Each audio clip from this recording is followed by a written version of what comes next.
언약을 쫓는 사람과 버린 사람이라는 제목의 말씀을 가지고 오늘 이 시간 함께 은혜 받기를 원합니다.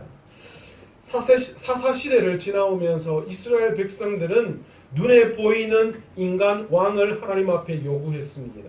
사실 이스라엘의 진정한 왕은 누구십니까? 오직 하나님이시죠. 그런데 그런 하나님을 제하여 버리고 이스라엘 백성들이 눈에 보이는 이방 나라들에 세워진 왕들을 보면서 자기들도 인간 왕이 세워지기를 하나님 앞에 요구했습니다. 그런데 놀랍게도 하나님께서는 그 요구를 받아들이셨고, 그래서 사울과 다윗과 솔로몬에 이르는 왕을 허락해 주셨습니다. 그런데 하나님이 왜 이스라엘에게 인간 왕을 처음부터 허락하지 아니하셨을까요? 여러분, 하나님이 다스리는 왕국은 완전한 왕국이며 영원한 왕국입니다.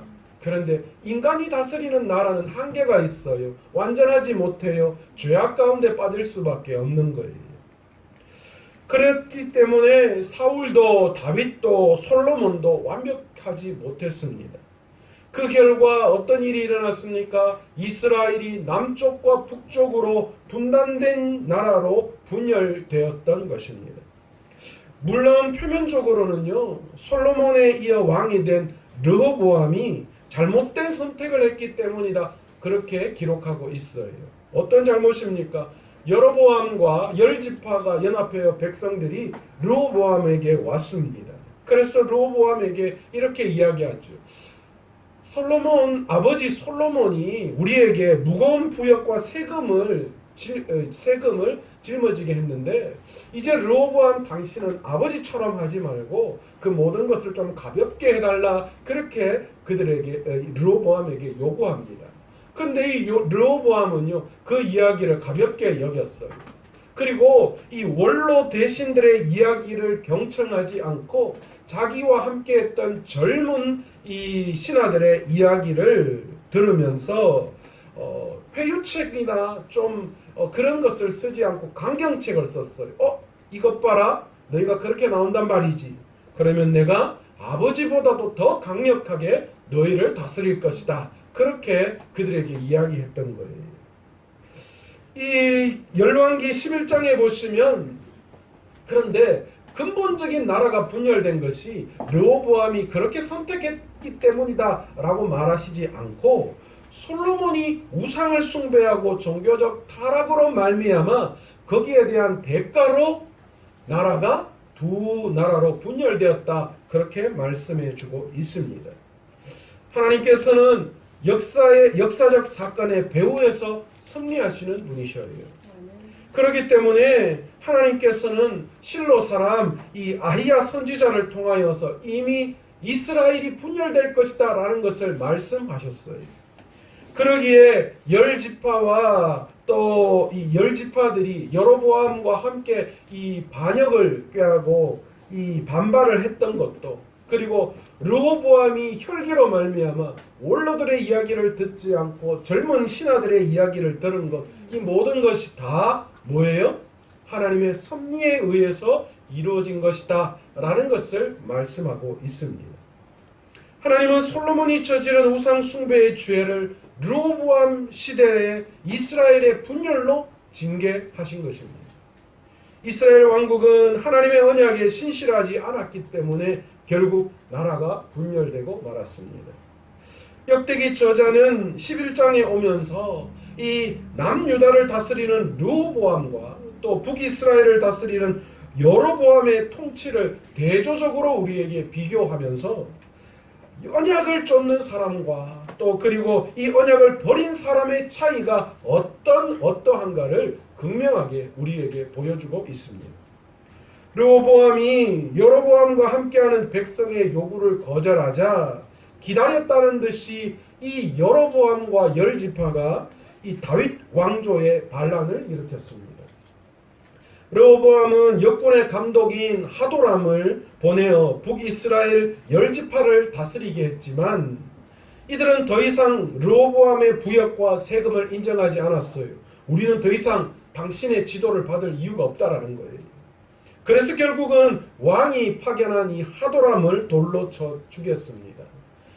이 일로 말미암아 르호보암은 급하게 세겜에서 떠나게 되었고요.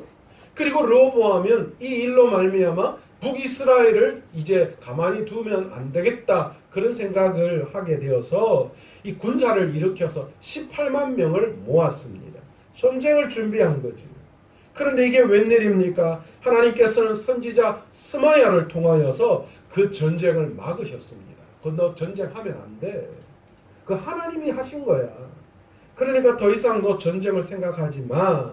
그렇게 스마야를 통하여서 르호보암에게 말씀하셨죠. 하나님이 전쟁을 막으신 이유가 어디에 있었습니까? 이 분열은 하나님이 이스라엘을 분열하게 하셨다라는 거예요. 그러니까 다른 어떤 것이 아니라 하나님이 하신 일을 뒤집어 놓으려고 해서는 안 된다라는 거예요. 그런데 놀랍게도 이 이야기에 르호보암이 순종합니다. 전쟁을 하지 않았어요. 그런데 통치 초기에 르호보암은 백성들의 말과 이 원로들의 말을 듣지 않았는데 이 통치 이후에는요, 나라가 분열되고 난 다음에 처음에 이 르호보암이 어떤 정치를 펼쳤느냐, 이 북이스라엘과의 정치적 신경전보다 내치를 강조하고 신앙의 부흥에 심려를 기울이기 시작했습니다. 이 내적 정치의 안정과 신앙의 부흥을 위해서 르호보암이 맨 먼저 뭘 했는가 하면 유다 땅 곳곳에 15개의 방비성을 건축하고 그 성을 견고하게 하는 것을 먼저 시행했습니다. 여러분, 솔로몬 시대만 해도 사실은 이 고대 근동 지역에서 이스라엘이 차지하는 입지가 대단했습니다.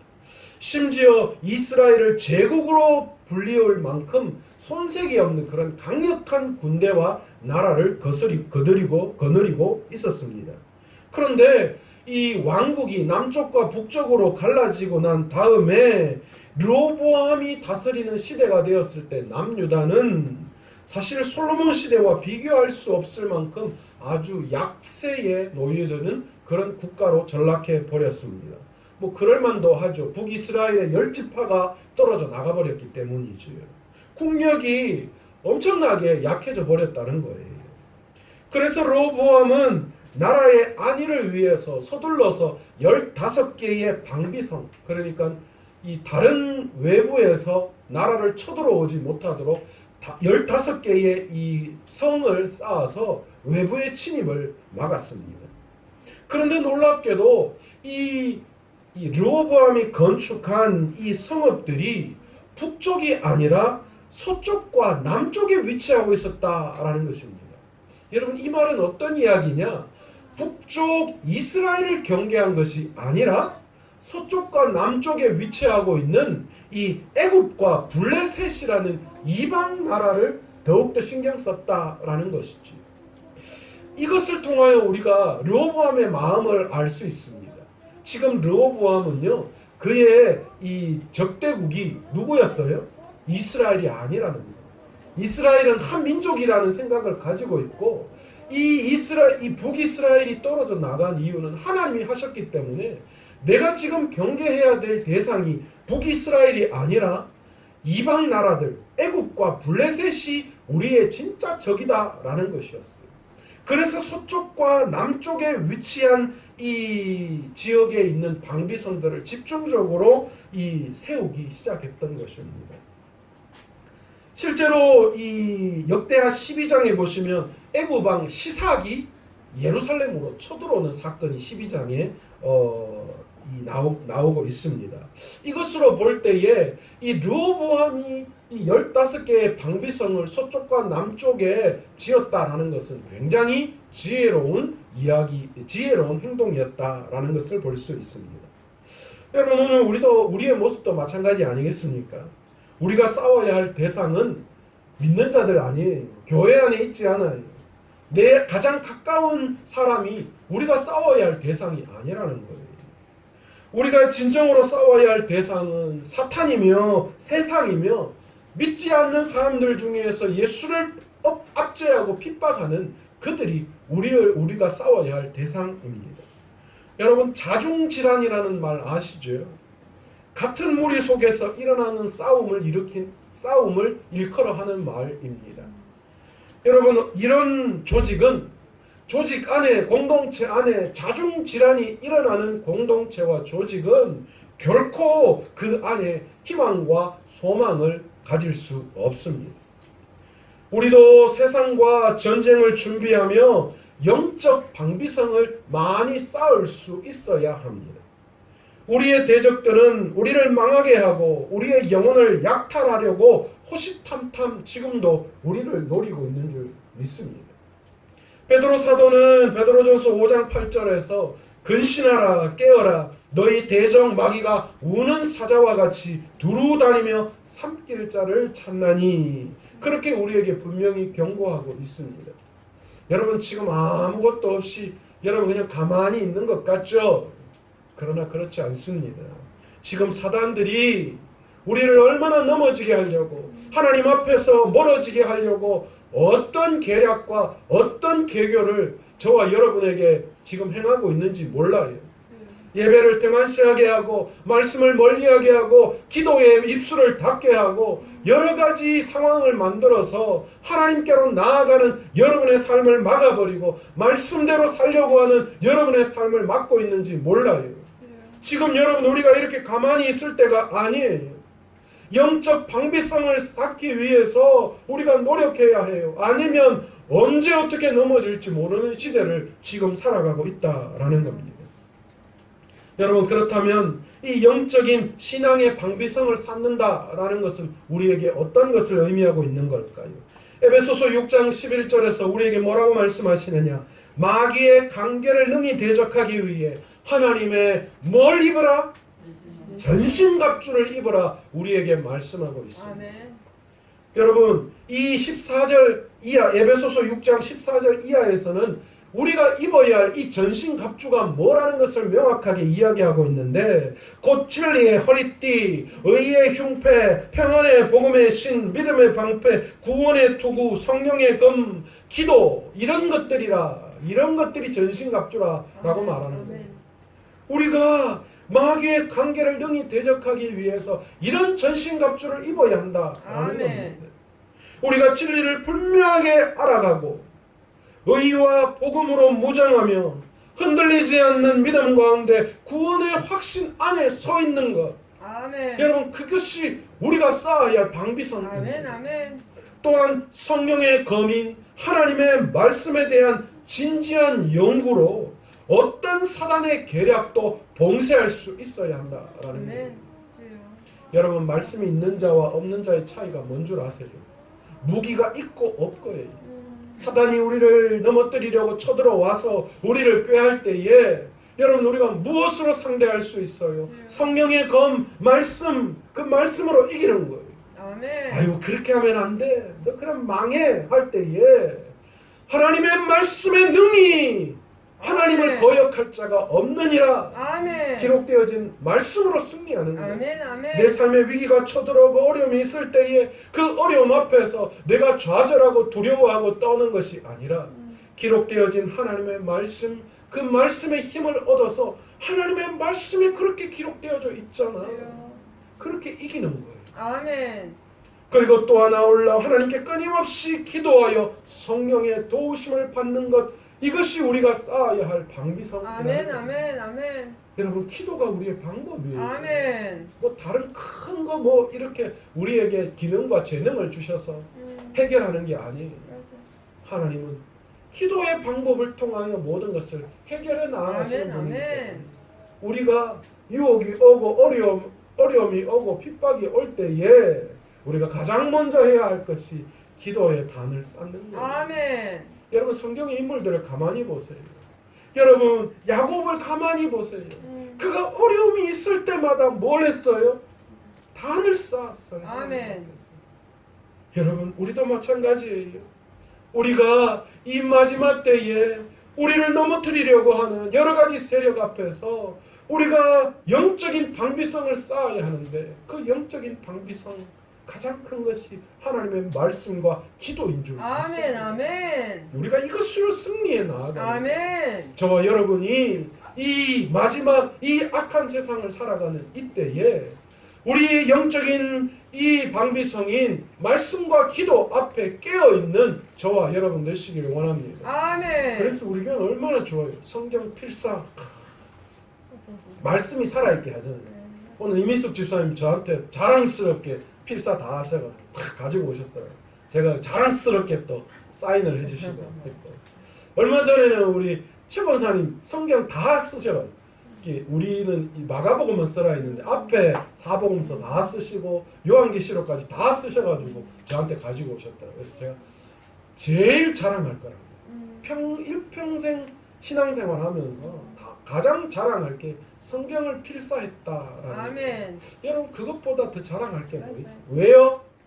그 말씀이 기록하고 되뇌이면서 내 삶 안에 작용하잖아요. 아멘. 여러분 얼마나 영광스러운 거예요. 얼마나 믿음의 방비성을 지금 쌓고 있는 거예요. 아멘. 아멘. 그리고 여러분 무엇보다도 하나님의 말씀에 이 말씀을 방비성으로 삼았다면 그 다음으로 여러분 기도의 방비성을 쌓아요. 아멘. 여러분 걱정하지 마세요. 아멘. 근심하지 아멘. 마세요. 아멘. 뭐가 두렵고 뭐가 떨립니까? 뭐가 없어 부족해 합니까? 여러분 우리가 기도할 때 하나님 채우시잖아요. 아멘. 우리 문제보다 더 크신 하나님, 그렇게 제가 말씀드렸잖아요. 우리 딸의 성적보다도 더 크신 하나님. 응?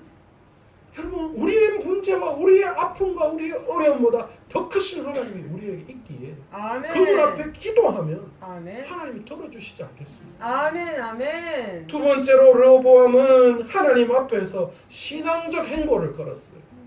방비성을 쌓는 것뿐만이 아니라 신앙의 행보를 걸었다는 거예요. 오늘 본문 17절의 말씀을 보시면 르호보암의 통치 초기에 뭐라고 기록하느냐? 다윗과 솔로몬의 길로 행하였다. 그렇게 기록하고 있지요. 오늘 본문 14절에서 16절을 보시면 북이스라엘의 제사장들과 레위인들이 북이스라엘을 떠나 남유다로 내려온 것을 기록하고 있습니다.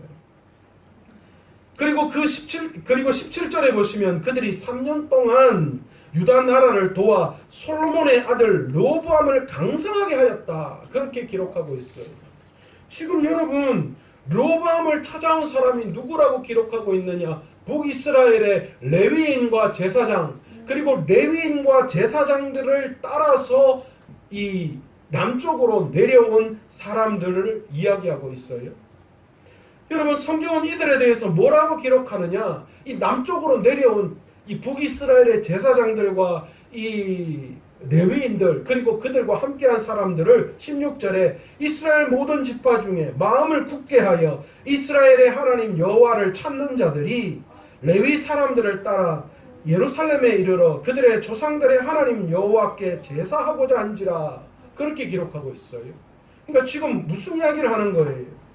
북이스라엘에서 그들이 하나님 여호와를 숨기지 못하는 그 일 때문에 그들의 삶을 다 포기하고 땅을 포기하고 모든 기득권을 포기하고 지금 신앙의 자유를 찾아서 뭐 했다는 거예요? 남유다로 내려온 사람들을 이야기하는 거예요. 그들은 철저하게 하나님 유일 신앙을 지켜온 사람들이라고 기록하고 있어요. 그들이 지금 뭐 했다는 거예요?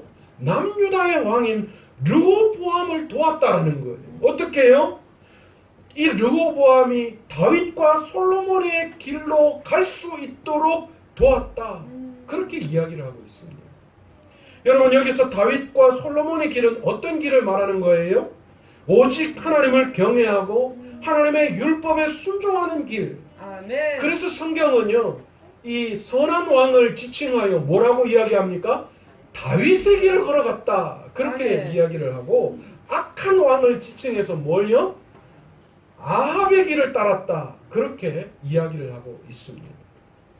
여러분 그래서 이 다윗과 솔로몬의 길을 걸어갔다라는 말, 걸어가게 했다, 도왔다라는 말은 무슨 말로 이야기할 수 있어요? 르호보암이 하나님을 경외하며 율법을 따라 살도록 도왔다. 그들이 도왔다. 그렇게 이야기할 수 있다는 거예요. 그리고 그렇게 하자 그 결과가 성경에서는 뭐라고 이야기합니까? 그 결과 3년 동안 하나님께 은혜를 입어 어느 나라가? 남유다가, 르호보암이 다스리는 남유다가 강성할 수 있었다. 그렇게 성경은 우리에게 말씀하고 있습니다. 역대기 저자는 르호보암이 국가 방위를 위해서 방비성을 건축한 내용의 이야기를 하고 난 다음에 그 다음에 뭘 이야기합니까? 북이스라엘의 사람들이 신앙의 자유를 쫓아서 남유다로 내려온 사실을 기록합니다. 그러면서 우리는 이 사실을 보면서 뭘 이야기할 수 있는가? 르호보암이 국고성을 쌓았기 때문에, 성을 견고하게 쌓았기 때문에 뭐 했다고요? 그렇기 때문에 은혜를 입어서 나라가 강성한 것이 아니라 북쪽에 있는 경건한 하나님을 쫓았던 레위인과 제사장과 그와 함께한 무리들이 르호보암을 도와서 르호보암이 다윗과 솔로몬의 길을 걸어갈 수 있도록 했기 때문에 그 나라가 더욱더 강성해졌다라는 것을 우리에게 분명하게 보여주고 있는 것입니다. 여러분, 이 사실은 12장에 애굽의 왕 시삭이 쳐들어온 그 사건을 통하여서도 우리는 너무나도 잘 알 수 있어요. 르호보암이 통치 3년 동안은 하나님의 말씀을 따라서 다윗과 솔로몬의 길을 걸어갈 때 나라가 강성해졌는데, 그러나 12장 1절에 뭐라고 기록하고 있어요? 르호보암의 나라가 견고하고 세력이 강해짐에 그 다음 뭐라고 이야기합니까? 그가 여호와의 율법을 버리니 온 이스라엘이 본받았다. 그렇게 이야기합니다. 북쪽에서 내려온 경건한 사람들의 말을 쫓아서 3년 동안 다윗과 솔로몬의 길을 걸어갔을 때는 그 나라가 강성해졌는데, 그런데 이내 르호보암이 교만해져서 그 마음을 놓치니까 어떤 일이 일어났는가? 통치 5년에 애굽의 시삭이 쳐들어옵니다. 그럴 때 어떤 수모를 당합니까? 성전 보물과 왕궁의 보물을 모두 빼앗겨 버렸어요. 심지어 솔로몬이 만든 금방패, 그렇게 이스라엘이 자랑했던 솔로몬이 만든 금방패를 다 빼앗겨 버리고 구리로 대신해서 방패를 만들었다. 얼마나 치욕적인 겁니까? 그런 치욕적인 사건이 일어났다라는 거예요. 이것을 미루어 짐작할 때에 이 르호보암이 다스리는 남유다가 강성해진 것은 어떤 일 때문이다요? 어떤 일 때문에요? 그가 통치 초기에 신앙적 정책을 폈기 때문이다. 거기에는 중요한 북이스라엘의 제사장과 레위인, 경건한 사람들이 그를 도왔기 때문이다. 그렇게 지금 역대기 저자는 우리에게 증거하고 있다라는 겁니다. 우리는 이 사실을 통하여 영적인 큰 진리를 깨달을 수 있습니다. 여러분, 진정한 신앙인은 성도와 교회와 위정자들이 바로 세워질 수 있도록 적극적으로 그들을 도와야 하고 기도해야 하는 줄 믿습니다. 아멘. 여러분, 저를 위해서, 당회를 위해서, 세워진 직분자들을 위해서 여러분 기도해 주시기 바랍니다. 아멘. 이들이 정신을 차리고 교회를 교회되게 하지 않으면 여러분 결코 교회가 건강할 수 없음을 우리는 깨달을 수 있습니다. 영적 리더들이 다윗과 솔로몬의 길을 걸어갈 수 있도록 힘써 기도하며 도울 수 있는 저와 여러분 되시기를 원합니다. 아멘. 여러분, 영적 리더가 무너지면 공동체가 무너지고 교회가 무너져요. 여러분, 그런 의미를 위해서 저를 위해 기도해 주시면 좋겠습니다. 여러분, 저는 제 개인적인 건 아무것도 아니에요. 저는 자랑할 것도 없고 아무것도 없어요. 그러나 하나님이 이 교회의 담임 목사로 세워주셨기 때문에 제가 흔들리고 제가 무너지면 교회가 흔들리고 무너질 수 있다는 거예요.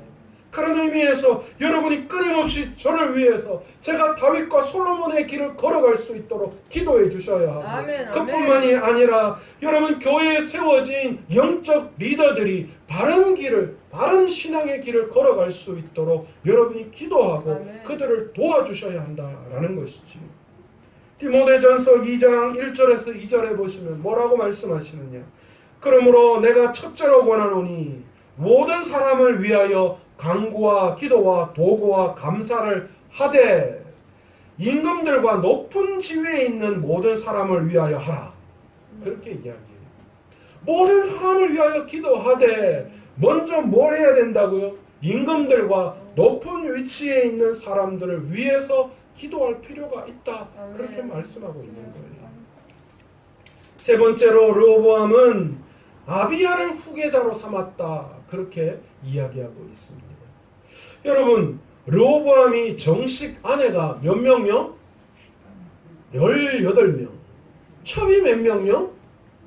60명. 그러니까 처첩이 몇 명요? 78명. 아이고 참 대단해. 그리고 그 자녀들도 대단해요. 아들만 몇 명요? 28명. 딸만 몇 명요? 60명. 그런데 더 놀라운 것은요, 이 중에 후계자를 뽑아야 되잖아요.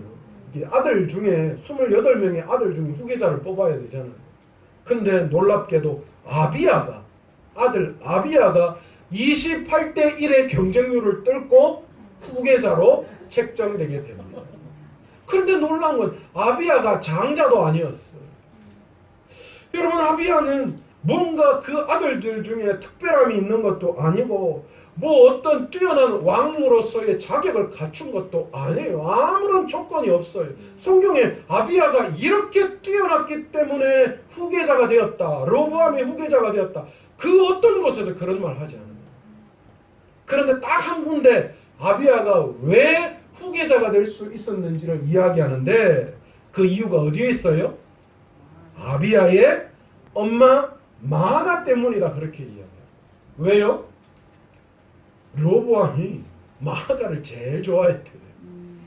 78명의 처첩 중에 그 마아가를 제일 좋아했기 때문에 그의 아들이 후계자가 될 수 있었다. 그렇게 이야기하는 거예요. 참 대단하죠. 저도 그런 복을 좀 받았으면 좋겠어요. 엄마 잘 나와가지고 왕이 될 수 있는 거예요. 여러분, 그런데 이 아비야보다도 더 복받은 사람이 있어요. 누굽니까? 아비야보다 더 복받은 사람 누구예요? 바로 우리잖아요. 우리가 진짜 복받은 사람이에요. 아멘. 여러분, 하나님 앞에 우리가 진정한 하나님의 후사가 될 수 있는 자들입니다. 아멘. 주여. 뭐 자랑할 거 있어요, 저와 여러분이?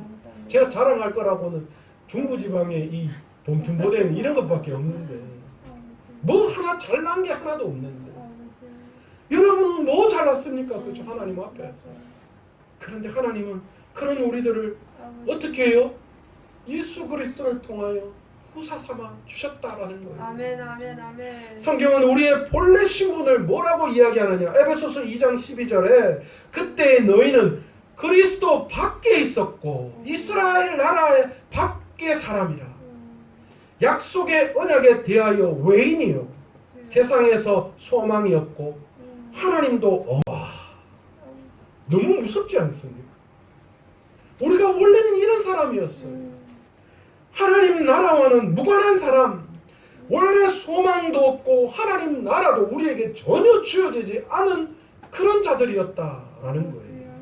그러나 하나님께서는 우리 예수님을 이 세상에 보내사 십자가에 죽게 하심으로 그 아들의 피를 믿는 자들과 새로운 언약을 체결하시고 그들을 하나님의 백성으로 삼아 주셨다라는 거예요. 아멘. 그래서 오늘 저와 여러분이 어떤 사람이건 간에 상관없이 우리 주 예수 그리스도의 십자가의 피, 우리를 위해서 십자가에 달려 죽으심을 믿는 믿음의 그 하나만으로 우리는 뭐가 되어 새로운 언약을 하나님과 체결하게 되었고, 그래서 하나님의 백성, 하나님의 후사가 될 수 있는 영광 가운데 아비야보다도 훨씬 더 복된 자리에 저와 여러분이 오를 수 있었다라는 것입니다. 아멘. 아멘. 아멘.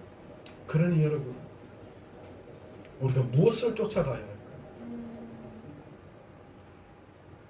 이런 르호보암과는 반대되게 북이스라엘의 여로보암은 어떻습니까? 그는 처음에는 백성들의 뜻에 따라서 왕이 되고 백성들의 이야기를 듣는 것 같이 보였지만, 그러나 그의 선택은 하나님 앞에서 악한 길을 걸어가는 거였어요. 북이스라엘의 여로보암은 여전히 르호보암의 적대적 관계가 있었던 거예요. 이 여로보암이 먼저 한 행위가 무엇입니까? 여호와의 신앙을 탄압하는 정책을 펼쳤습니다. 그러니까 예수님을 믿지 못하게 하는, 하나님을 믿지 못하게 하는 거예요. 그래서 결국은 어떤 일이 일어나고 말았습니까? 이 북이스라엘 전역에 퍼져 있는 제사장들과 레위인들, 그리고 여호와 하나님의 신앙을 가지고 있는 사람들이 그 땅에서 견디다 못해 어떻게 해요? 남유다로 내려와서 르호보암을 돕는 그런 일을 일어나고 말았던 것입니다. 두 번째로 여로보암이 행한 것은 우상을 만들어 장려했습니다. 여러분, 그런데 여로보암이 왜 우상을 만들어 장려했느냐? 바로 이 남유다를 견제하기 위해서. 여전히 이 르호보암, 이 남유다를 견제하기 위해서 그는 산당을 만들고 우상을 새겨서 이 백성들에게 그것을 섬기게 했다라는 것입니다. 그런데 놀라운 것은요, 유다를 견제하기 위해서 만든 이 산당이 결과적으로는 지역적 분열을 넘어서 민족적 분열을 상징하는 곳으로 전락하고 말았습니다. 북이스라엘은 경건한 사람들에게 너무나도 살기 힘든 것이 되었던 것입니다. 세 번째로 그가 행한 것은 제사장과 레위인들의 영적 지위를 인정하지 않았습니다. 여러분, 망해가는 나라에 일어나는 여러분 일이 뭔 줄 아십니까? 제사장들의 타락과 또한 백성들이 제사장을 인정하지 않고 자기 마음대로 제사장들을 마음대로 행하는 것이었어요. 여러분, 사사기 마지막에 일어나는 사건을 가만히 보십시오. 제사장들이 타락했고요. 또 개인 제사장을 두어서 마음대로 제사장을 조정하는 그런 안타까운 일이 이스라엘 백성 안에 일어나고 말았습니다. 여러분, 이 여로보암에게도 마찬가지였어요. 여로보암은 제사장들과 레위인들의 영적 지휘권을 다 박탈해버리고 우상을 새겨서 그 우상에게 제단을 쌓기 위해서 이 여로보암이 개인적인 제사장을 세우기 시작해요. 자기 마음대로. 여러분, 이 말은 어떤 뜻을 이야기하고 있는가? 여러분, 진정한 왕이 하나님 되심을 저버리고 지금 뭐 하는 거예요? 왕권을 자기 마음대로 행하고 싶은 여로보암의 마음이 그 속에 포함되어져 있었다라는 거예요. 내 마음대로, 내 뜻대로 모든 것을 이루겠다. 하나님의 뜻이 아니라 하나님이 통치자이시고 하나님의 법대로 하는 것이 아니라 내 마음대로 하겠다라는 뜻이 그 안에 포함되어져 있었던 것입니다. 우리는 누구나 강성해지고 형통해지기를 원합니다. 하나님께서는 여로보암과 르호보암의 삶을 통하여서 우리에게 멸망으로 치닫는 삶과 형통한 삶이 무엇인가를 분명하게 우리에게 보여주고 있습니다. 하나님을 버리는 삶은 어떤 삶이요? 멸망의 길을 걸어가는 삶이고, 하나님을 선택하는 삶이 진짜 형통한 삶임을 우리에게 분명히 보여주고 있습니다. 아멘. 여로보암과 르호보암의 삶을 통하여서 언약을 쫓는 백성은 기꺼이 이 세상의 소유를 버리는 자들이며 기꺼이 이 세상이 주는 즐거움을 버릴 수 있는 자들.